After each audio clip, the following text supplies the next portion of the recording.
3 weeks after Dad's funeral. Everyone believed my brother had stolen our inheritance. Even me. He wasn't grieving. He wasn't arguing. He simply sat across the conference table, waiting. For nearly 2 years, our family had been torn apart by one thing: money. Or at least, that's what I believed.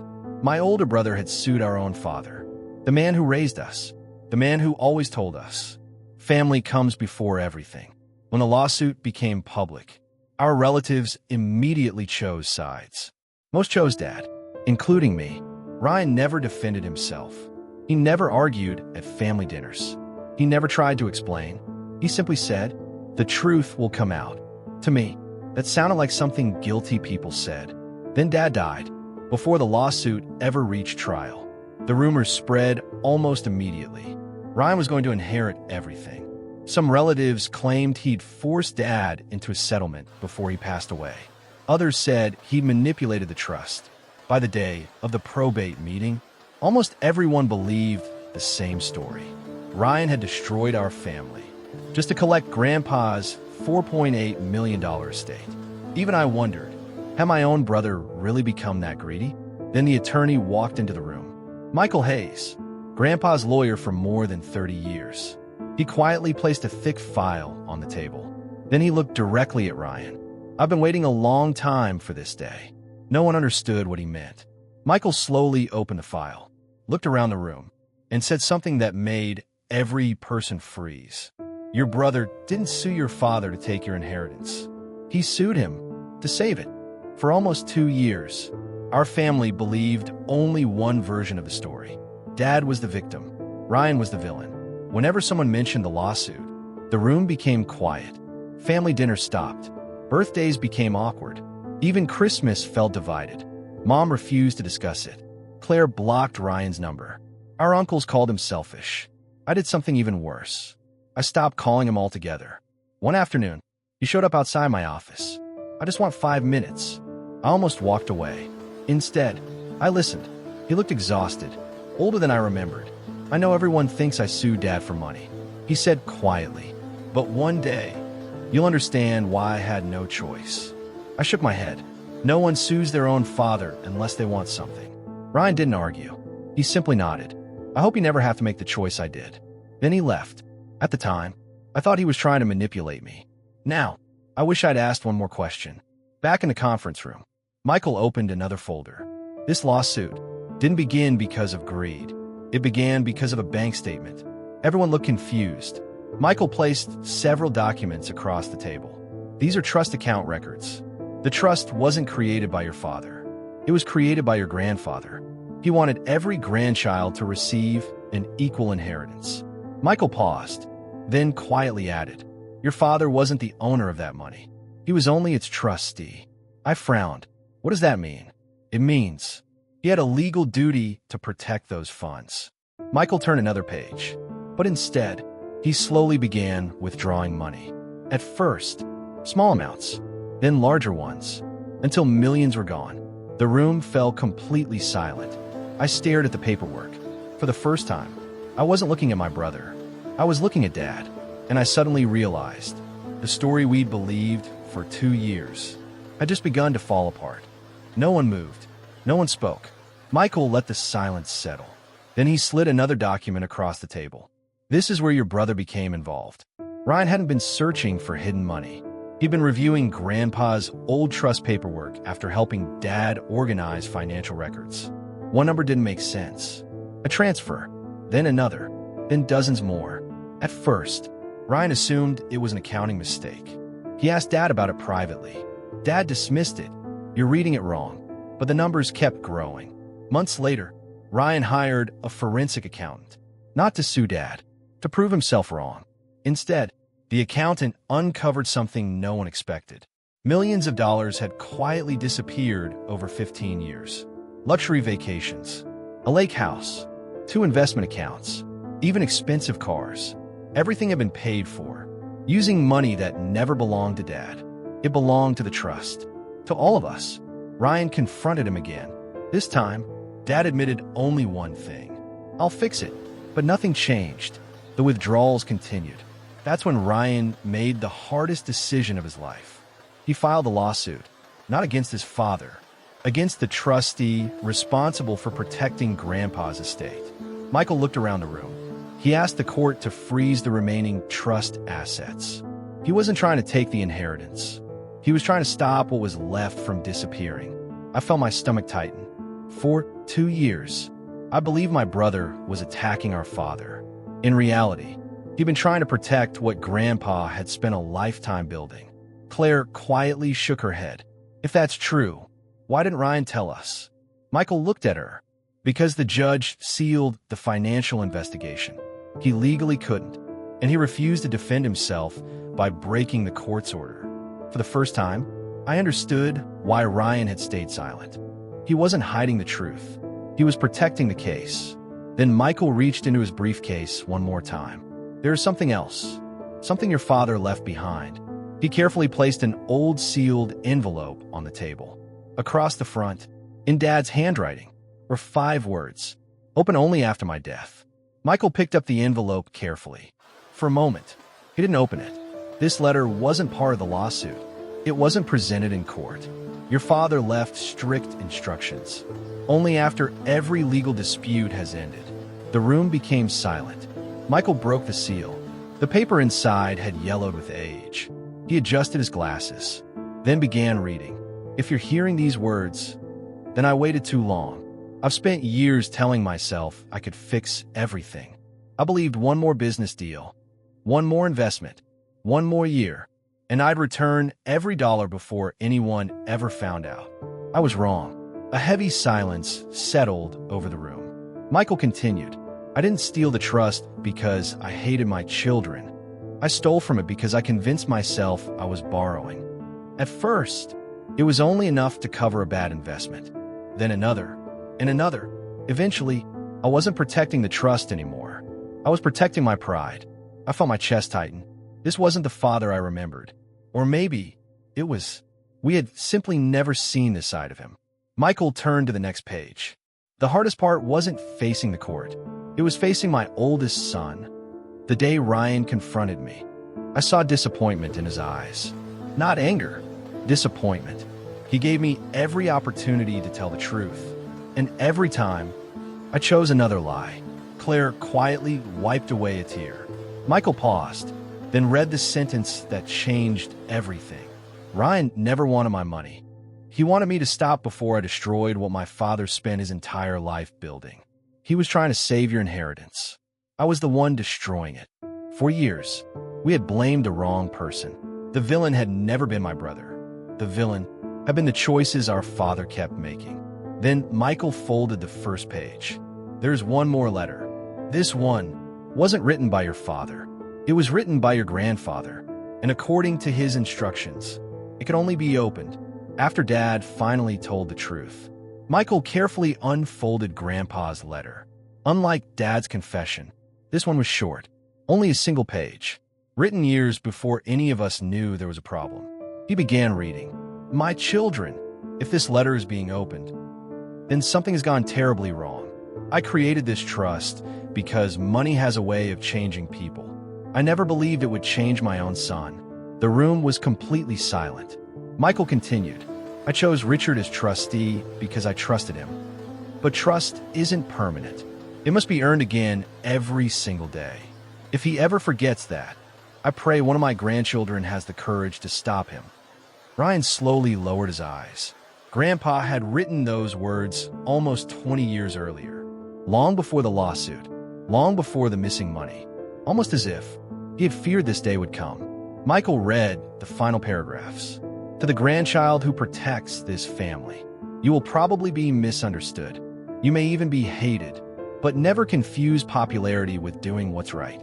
Truth often walks alone. For a while, I felt a lump in my throat. For 2 years, Ryan had walked alone, not because he wanted to, because someone had to. Grandpa's final sentence filled the room. If saving this family requires one person to stand against everyone else, I hope one of you is brave enough to do it. Michael slowly lowered the letter. No one spoke. Claire quietly looked at Ryan. I am sorry. Her voice barely rose above a whisper. I believed Dad. I believed everyone. Ryan gave a small smile. I know. You weren't supposed to believe me. You were supposed to believe the evidence. We just didn't have it yet. For the first time since the meeting began, no one saw Ryan as the brother who had torn the family apart. We finally saw him as the brother who had tried to keep it together. Then Michael quietly closed Grandpa's letter. I thought that was the end. He looked toward the window, but there was one more surprise waiting for all of us. The place where your grandfather hid the truth. The next morning, for the first time in years, the entire family drove back to Grandpa's old farm. Most of the land had already been sold. The house belonged to another family, but one building remained. Grandpa's workshop. Michael unlocked the weathered wooden door. Dust floated through the morning sunlight. Everything looked exactly the way Grandpa had left it. His workbench, his old tools, even a faded coffee mug still sat beside the window. Claire smiled through tears. I haven't been in here since his funeral. Michael nodded. Neither has anyone else. He slowly walked toward the back wall. There was one instruction in your grandfather's file that never made sense to me. He reached behind an old tool cabinet, pressed against the wooden wall. A soft click echoed through the room. The entire cabinet shifted forward. Behind it, a narrow doorway appeared. I stared in disbelief. There was another room? Michael nodded. Your grandfather built it himself. We followed him inside. The room was small, barely large enough for 4 people. Against the far wall sat an old steel safe. Claire looked at Ryan. Did you know this was here? He slowly shook his head. No. Michael placed a small brass key into the lock. This key was attached to your grandfather's final instructions. The lock turned. The heavy door slowly opened. Inside, there wasn't a mountain of cash. No gold, no secret fortune. Only 3 things. A leather notebook, a stack of original trust documents, and one small wooden box. Michael carefully lifted the trust papers. These are the original documents your grandfather signed. He compared them to the copies already in the probate file. Every page matched, except one, the trustee amendment. The version filed years later named Richard as sole trustee. The original required annual independent audits. Those pages had quietly disappeared long before the trust was ever activated. Someone had removed the very protections Grandpa created to stop this exact situation. Michael looked up. Your father didn't create this opportunity. He inherited it, and then he chose to abuse it. Ryan quietly closed his eyes. The truth was finally complete, but the leather notebook would reveal something none of us expected. Michael carefully picked up the leather notebook. The cover was worn. Its corners had faded with time. Across the front, Grandpa had written only 2 words. Private journal. Michael opened the first page. It's not a diary, he said quietly. It's a record, page after page. Grandpa had documented every annual meeting with the trust accountant, every deposit, every investment, every signature. Then one entry caught Michael's attention. It was dated nearly 16 years earlier. He began reading. Today, Richard asked if the annual audits were really necessary. I reminded him, trust isn't protected by good intentions. It's protected by accountability. The next entry came a year later. Richard asked again about removing the audits. He believes they'll only create unnecessary paperwork. I refused. Michael slowly turned another page. Then he stopped. His expression changed. This changes everything. He held up a handwritten note attached to the journal. I've signed the amendment removing the annual audits, but only after Richard promised me it would never be used to hide financial decisions. The room became silent. Grandpa hadn't been manipulated.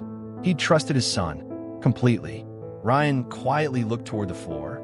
He never imagined Dad would break that promise. No, Michael replied. He believed his son would protect the family, not protect himself. Inside the wooden box, there were dozens of old family photographs, birthday cards, Grandma's wedding ring, and one final envelope, smaller than the others. Across the front, Grandpa had written one sentence. If my family is together when this is opened, then nothing else inside this room matters. No one reached for the envelope. No one needed to. For the first time in years, we were standing together, not as people fighting over money, as a family finally learning the truth. Ryan quietly smiled. I think Grandpa already got what he wanted. Michael nodded. I think he did too. Then he carefully placed the envelope back inside the wooden box, exactly where Grandpa had left it. A month later, the probate case was officially over. The lawsuit was closed. Every recovered dollar had been returned to the trust. No one received more than anyone else, exactly as Grandpa had always intended. The strange thing was, by then, almost no one was talking about the money anymore. We were talking about everything else. One Sunday afternoon, Claire called me. Ryan's inviting everyone to Grandpa's farmhouse. I smiled. A family dinner? She laughed softly. I know, it sounds strange. For the first time in years, no lawyers would be there. No accountants. No court documents. Just family. When I arrived, Ryan was already outside, lighting the old barbecue. He looked happier than I'd seen him in years. Not because he'd won, because it was finally over. Claire walked over to him. For a second, neither of them spoke. Then she quietly hugged him. I am sorry. Ryan hugged her back. I know. That was it. No speeches. No dramatic apologies. Just two siblings finally letting go. As dinner went on, we laughed about things we hadn't mentioned in years. Grandpa's terrible jokes, his fishing trips, the birdhouses he made every summer. For the first time, we weren't remembering the lawsuit. We were remembering him. Later that evening, Ryan disappeared into the house. When he returned, he was carrying the same wooden box we had found inside Grandpa's hidden room. He placed it in the middle of the table. I almost kept this to myself. He smiled. Then I remembered. Grandpa never wanted one person carrying the family's memories alone. Some things only become an inheritance when they're shared. He opened the box. Inside were old photographs, birthday cards, Grandma's wedding ring, Grandpa's pocket watch.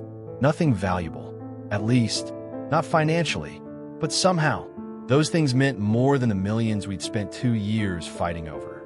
For the first time since Grandpa died, it finally felt like we'd inherited what he'd actually wanted to leave behind. A year has passed since that meeting. People still ask me about the lawsuit. They ask about the missing millions. They ask if my brother ever forgave Dad. The truth is, those aren't the questions that matter anymore.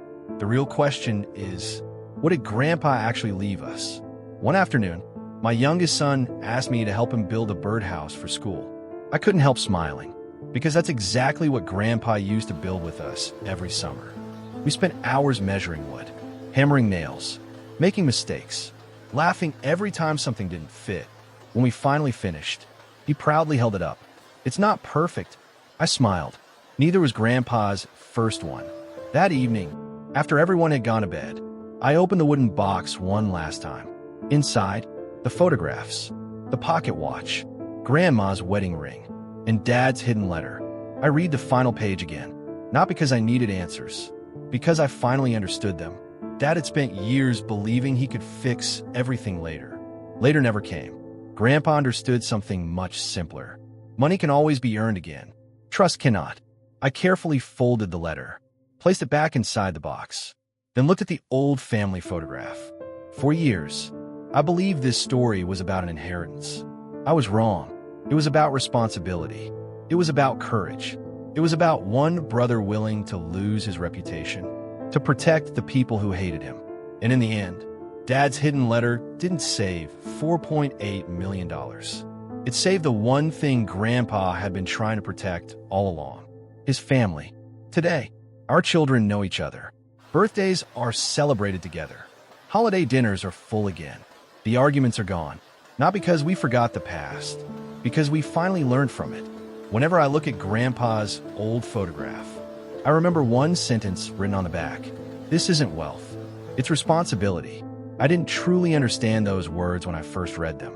I do now, because the greatest inheritance Grandpa ever left us was never the money. It was the chance to become the family he always believed we could be. 6 months later, I visited Grandpa's grave alone.